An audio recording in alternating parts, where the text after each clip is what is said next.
I visited my friend Sherlock Holmes on the second morning of Christmas. When I arrived, he was sitting in front of the fire, wearing his purple dressing gown.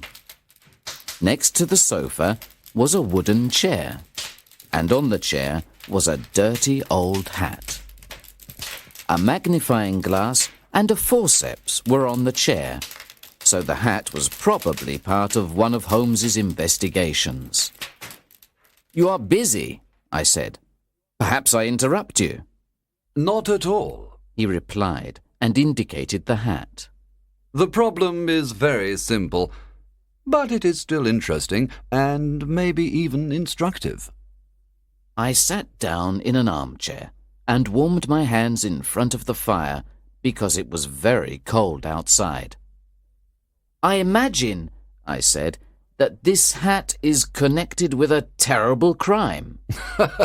No crime," said Sherlock Holmes, laughing.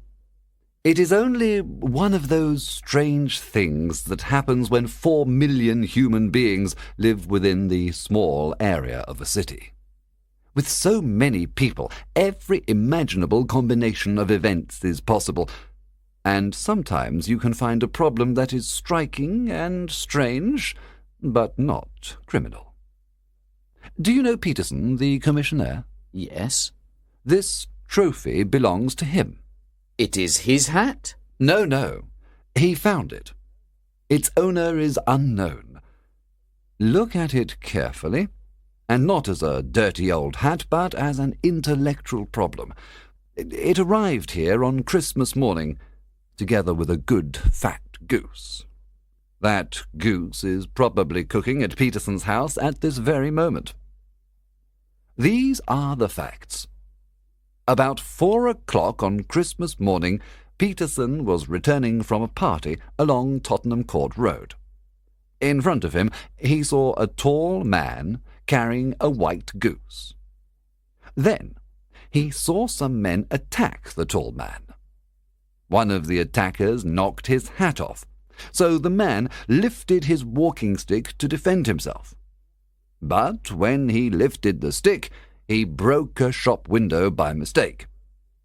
Peterson ran to help the man, but when the man saw Peterson with his commissionaire uniform, he thought he was a policeman, and he ran away, and so did the attackers. Peterson was there all alone, with the hat and the goose."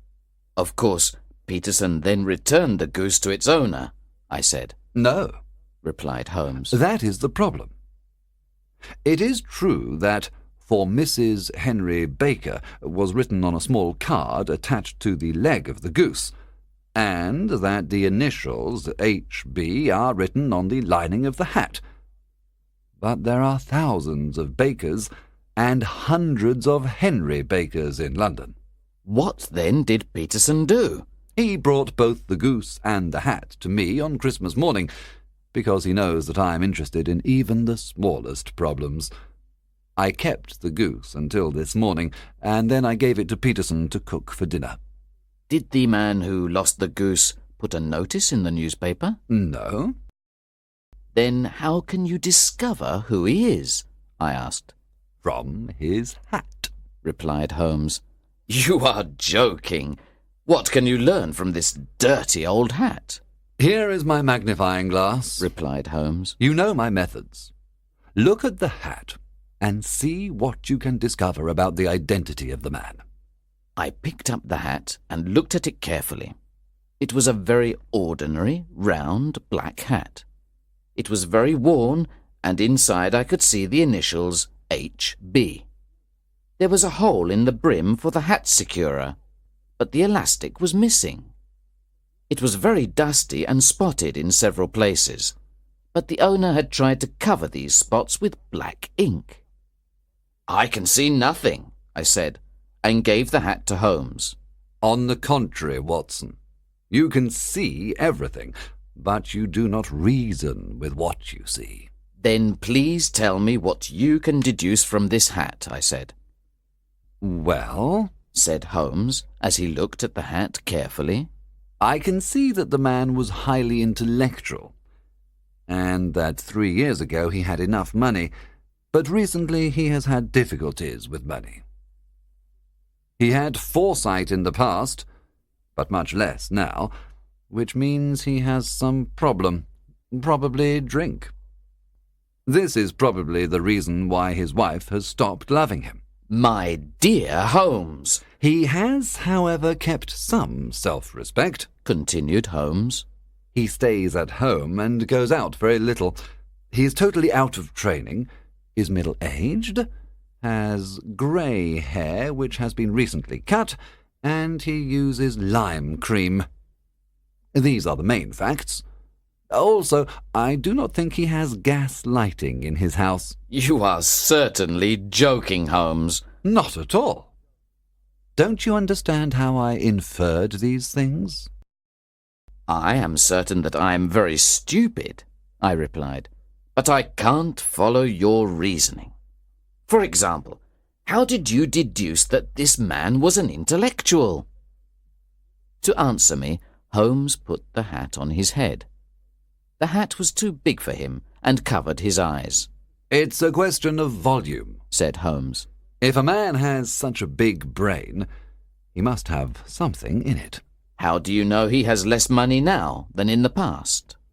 This kind of hat first came out 3 years ago. It is a hat of the very best quality. If this man had enough money to buy such an expensive hat 3 years ago, but he has not bought another hat since then it is clear that he has much less money now. Well, that is clear enough, certainly. But how about the foresight? Sherlock Holmes laughed. Here is the foresight, he said, pointing at the hat securer. Hat securers are never sold with hats. This means that he ordered it, which is a certain sign of foresight. But since he has not replaced the broken elastic, this means that he has less foresight than before. But he has tried to hide some of the spots on his hat with ink, which means he has not completely lost his self-respect. Your reasoning is certainly very good, I said. That he is middle-aged, that his hair is grey, that his hair has been recently cut, and that he uses lime cream can all be seen by looking closely at the inside of the hat. With the magnifying glass you can see the partially grey hairs cut by a barber's scissors. They stick to the hat, and there is the distinct odour of lime cream. Also, you will observe that the dust on the hat is the soft brown dust you find in houses, not the hard grey dust you find in the streets. This means that the hat is kept inside the house most of the time, and that he doesn't go out very often. Also, you can see the sweat stain on the inside of the hat, which means he perspired a lot. A man who perspires so much can't be in the best of training. But his wife? You said that she stopped loving him. This hat has not been brushed for weeks.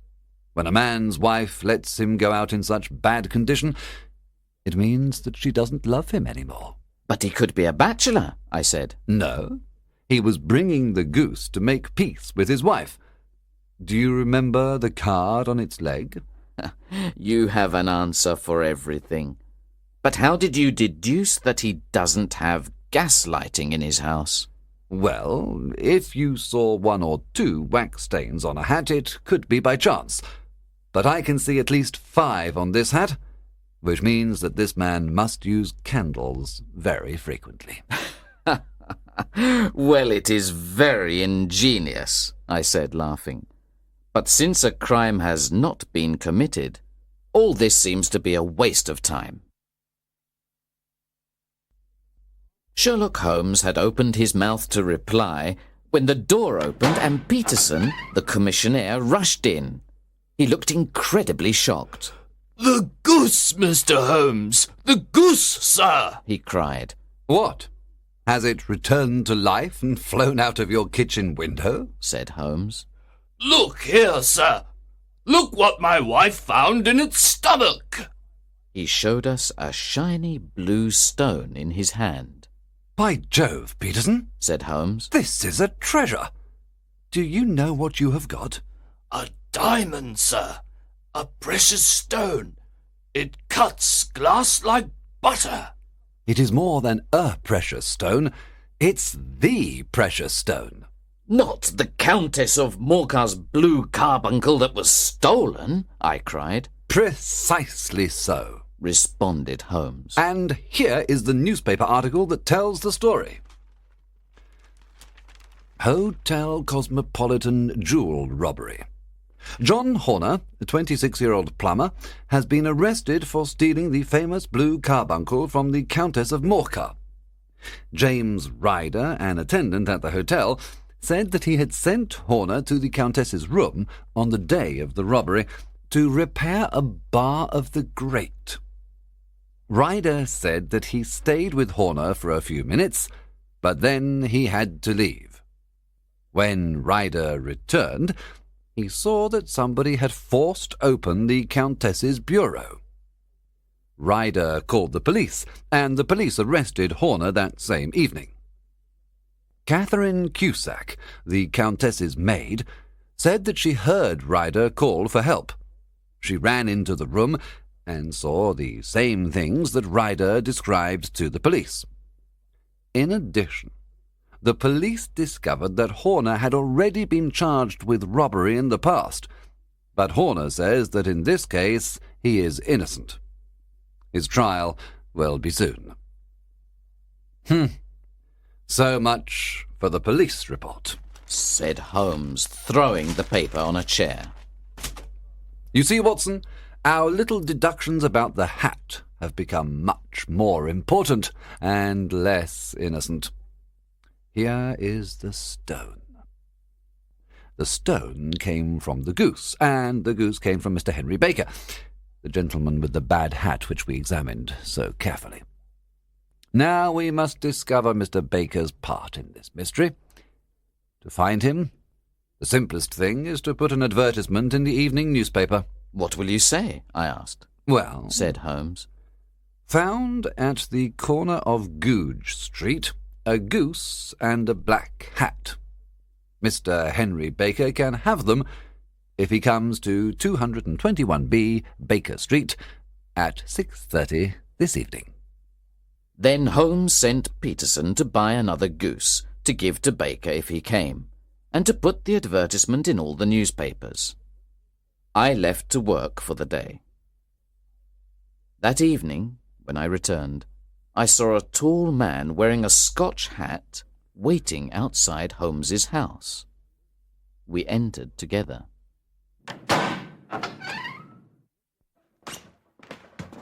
Mr. Henry Baker, I believe, said Holmes when he saw us. Please sit by the fire and get warm. Ah, Watson, you have come at the right time. Is that your hat, Mr. Baker? Yes, sir. That is certainly my hat. We have kept your things, said Holmes, but we had to eat the goose.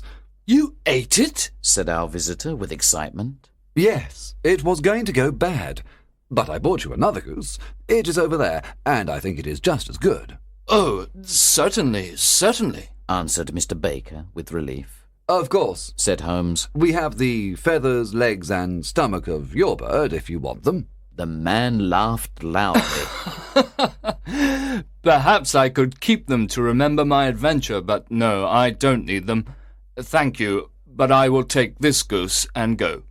There is your hat, then, and there is your bird, said Holmes. By the way, could you tell me where you got your goose from? It was a splendid bird, and I would like to get another one like it. Certainly, sir, said Mr. Baker. I got it at the Alpha Inn near the museum. You see, the owner of the inn, Mr. Windigate, started a goose club. Each week we gave him a few pence, and then at Christmas we received a goose. After this, Mr. Henry Baker picked up his hat and goose and left.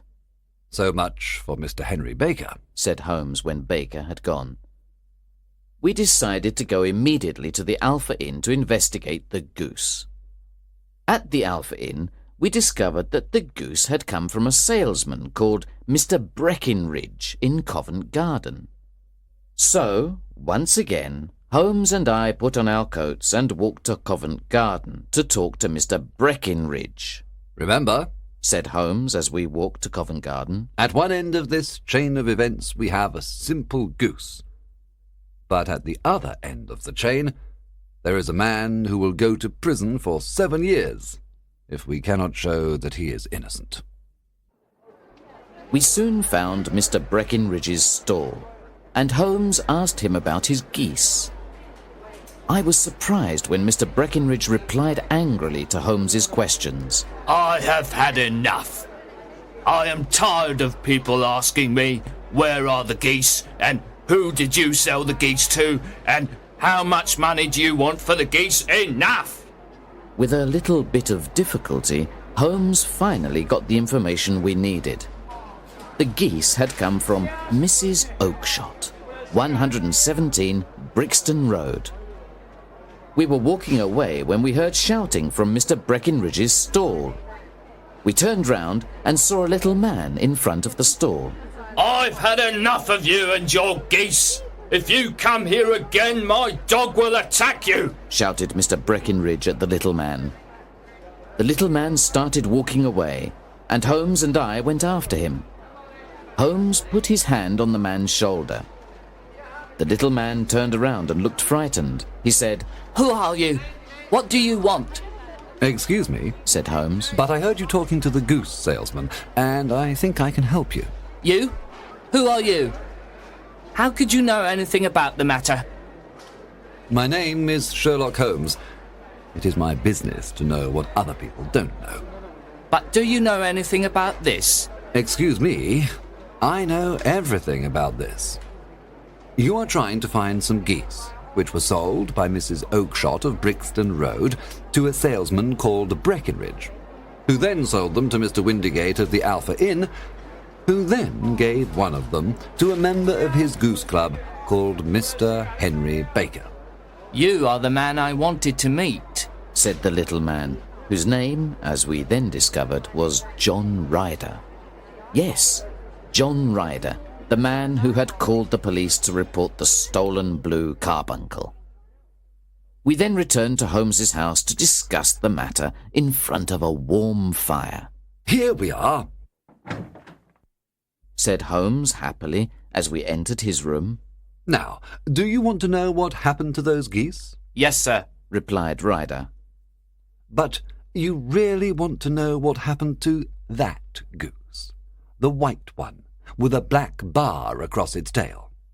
Ryder shook with emotion. Oh, sir, he cried. Where did it go? It came here. Here? Yes. And it was an incredible bird.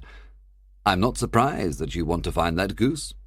It laid an egg after it died, the brightest little blue egg that you have ever seen. I have it here, in my museum. Our visitor stood up and then almost fell down. Holmes took out the blue carbuncle, and Ryder stared at it. He did not know if he should say it was his or not. The game is up, Ryder. I know almost exactly what happened. Because you worked at the Hotel Cosmopolitan, you knew that the Countess of Morcar had the blue carbuncle in her room. It was the Countess's maid, Catherine Cusack, who told me about it. I see, continued Holmes. So you and Catherine Cusack broke the grate in the Countess's room so that Horner had to come and repair it. You knew that Horner had had a part in a robbery before, so that he would be blamed for this one. Then, when Horner had finished repairing the grate, you called the police and the unfortunate man was arrested. You then... Ryder threw himself onto the rug and held on to Holmes's knees. For God's sake, have mercy! Think of my father! Think of Mother! It would break their hearts! Get back into your chair, said Holmes sternly.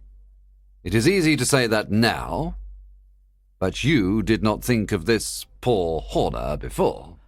I will go away, Mr. Holmes, and without my testimony, Horner will be free. We will talk about that next, said Holmes. And now tell us how the blue carbuncle came into the goose, and how the goose came into the open market.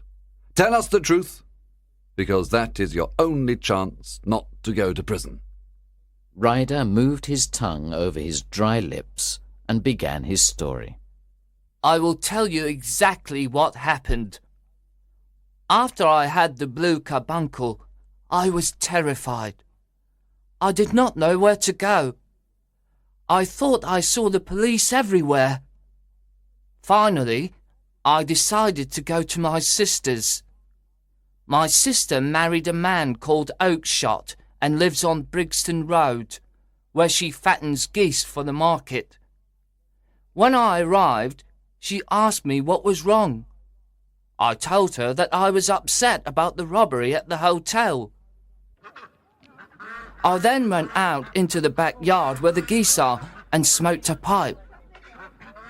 I had a friend called Maudsley who had been in prison. He had told me how thieves sold stolen property, so I decided to go to him with the blue carbuncle. However, I did not know how I could carry the blue carbuncle to his house. Then I had the idea to force one of the geese to swallow the stone. My sister had told me that I could have one of the geese for Christmas. So I caught one of the geese, a big white one with a barred tail, and forced open its beak and pushed the stone in with my finger. The goose then swallowed the stone. Then I told my sister that I wanted my Christmas goose then. She thought it was a bit strange, but in the end she said I could have the goose. Unfortunately, while I was talking to my sister, the goose escaped and went in the middle of the flock with the other geese. I caught it again, killed it, and took it to my friend Maudsley. I told him the story. We then cut open the goose, but we could not find the stone. I ran back to my sister and asked her if there were any other white geese with barred tails. She said that there were 2 other ones, but she had sold them to the dealer called Breckenridge of Covent Garden. I went to him and he told me that he had sold them all. You heard him tonight. Now I will be considered a thief, and I have not even touched the blue carbuncle. God help me! There was a moment of silence, and then Holmes got up and opened the door. Get out! Shouted Holmes. What, sir?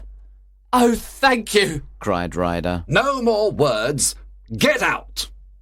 And there were no more words. Ryder ran out of the room and out of the house. After all, Watson, said Holmes, reaching for his pipe, if the police can't catch their own criminals, I don't have to do it for them. Also, this Ryder will never commit another crime again. He is too frightened. Besides, this is the season of forgiveness. Chance has given us an incredibly interesting little problem, and its solution should satisfy us. And now, Doctor, we shall begin another investigation, in which a bird is also the most important part.